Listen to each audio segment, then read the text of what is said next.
కానీ sir even అవార్డుల విషయంలో కూడా Nandi award and Raghupathi Venkaiah Naidu award అలా ఒక 2-3 అవార్డులు వచ్చాయి మీకు. అంతకు మించి అంటే మిగతా అవార్డు వచ్చాయి, బట్ పద్మశ్రీ అవన్నీ వచ్చి అదేంటారా నంది అవార్డు అంటే చాలా నంది అవార్డులు, బట్ ప్రఖ్యాత అవార్డ్స్ దేశానికి సంబంధించిన అవార్డ్స్ పద్మశ్రీ, పద్మభూషణ్ అలాంటి అవార్డులు ఇన్నేళ్ల అనుభవం మీకు, మీ తర్వాత వచ్చిన వాళ్ళకు కూడా మీటింగ్లో పెద్ద ఆయన చెప్పాడు, దాని గురించి చెప్పుకుంటూ వచ్చి ఈయనకి పద్మశ్రీ కాదు పద్మభూషణ్ ఇవ్వాలి, ఇంతవరకు రాకపోవడం లేదానికి మనం సిగ్గుపడాలా, ప్రభుత్వం సిగ్గుపడాలా, అయినా ఒకటి ఉంది అనువైతే ఈ అవార్డులు రావండి అది వెళ్ళి తెచ్చుకోవాలి అంటే రికమెండ్ చేసి తెచ్చుకోవాలన్నమాట. అలా అయితేనే ఇస్తారు అవార్డులు, అట్లా ఉన్నాయి ఇవాళ రేపు అని నన్ను 10 సంవత్సరాల కిందట ఈ కాంగ్రెస్ గవర్నమెంట్ రికమెండ్ చేసి పంపించాను పద్మశ్రీ. నా బయోడేటా తీసుకుని నా ఫోటోలు తీసుకుని పంపించింది. అప్పుడు మన రమణాచారి గారు అప్పుడు దీనికి కమిషనర్, WDC కమిషనర్. దానికి శివరాజు పాటిల్ హోమ్ మినిస్టర్. శివరాజు పాటిల్ అన్ని నా వ్యవహారం అంతా చూసి నేను ఇతను ఒకప్పుడు ఎంపీగా తెలుగుదేశం తరఫున నెగ్గాడు, ఆయన ప్రిన్సిపల్ ఇవ్వడానికి వెళ్ళేదన్న. అక్కడ కళ్ళకేదో రాజకీయాలకు సంబంధం ఏంటంటే ఎన్నిసాల సమావేశం పరిస్థితి ఇవ్వడానికి వెళ్ళేదన్న. ఆ విధంగా అది పెట్టారు. సంజయ్ బారు మన్మోహన్ సింగ్ గారి దగ్గర చేశారు పిఎస్, ఆయన నాకు మొత్తం రాశారు పాప.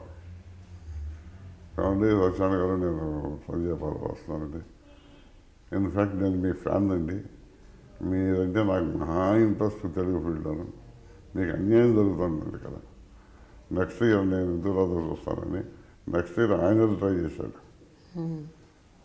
ఆయనకి అదే సమాధానం చెప్పాడు సార్, నేను ఇవ్వటానికి వీల్లేదండి, నా ప్రిన్సిపల్ అది ఇతర పార్టీలకు వీల్లేదని.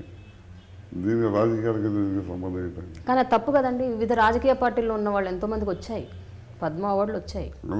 ఇప్పుడు మా చంద్రశేఖర్ ఎలా వచ్చింది, అదే అంటున్నాను, వచ్చాయి. మోహన్ బాబుకి ఎలా వచ్చింది, మరి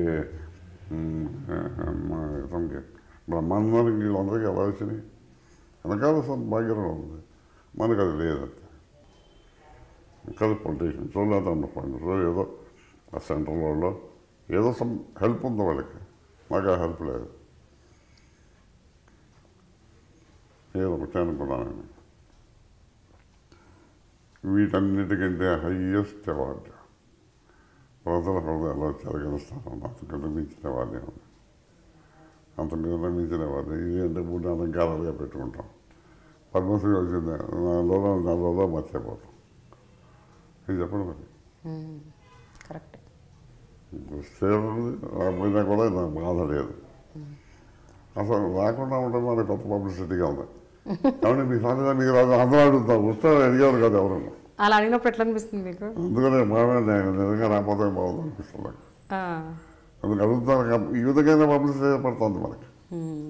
డ్రీమ్ ఛానల్ శ్రోతలకు, ప్రేక్షకులకు అందరికీ ముందుగా నా హృదయపూర్వక ధన్యవాదాలు. మీ అందరికీ తెలుసు, నేను ప్రౌడ్గా చెప్పుకుంటాను, నేను మీ ఓల్డ్ ఆర్టిస్ట్ని, పూర్వపు ఆర్టిస్ట్ అని. ఇప్పుడంటే యాక్టివ్గా లేకపోవచ్చు, అయినా ఇప్పటికీ ఇంట్రెస్ట్ ఉంది, ఇప్పటికే కొనసాగుతున్నాను. కొన్ని పరిస్థితుల వల్ల ప్రస్తుతం నేను వేషాలు చేయలేకపోవచ్చు. ఈ విధంగా నా అనుభవాలు కానీ నా జీవిత పరిణామాలు కానీ అన్నీ వీరి ఇంటర్వ్యూలో మీరు తెలుసుకున్నారు, మీరు గ్రహించే ఉంటారు. ఈ పాటికి నా పూర్తి క్యారెక్టర్ మీకు అర్థమైపోయి ఉంటుంది. ఎందుకంటే నేను ఎక్కువగా చెప్పాల్సిన అవసరం కూడా లేదు, మీరు అందరూ మేధావులు. నా ఈ సంభాషణలో మంచుంటే గ్రహించండి, చెడు ఉంటే దాన్ని విసర్జించండి, సహృదయంగా తీసుకోండి అని మిమ్మల్ని ప్రార్థిస్తున్నాను. సెలవు.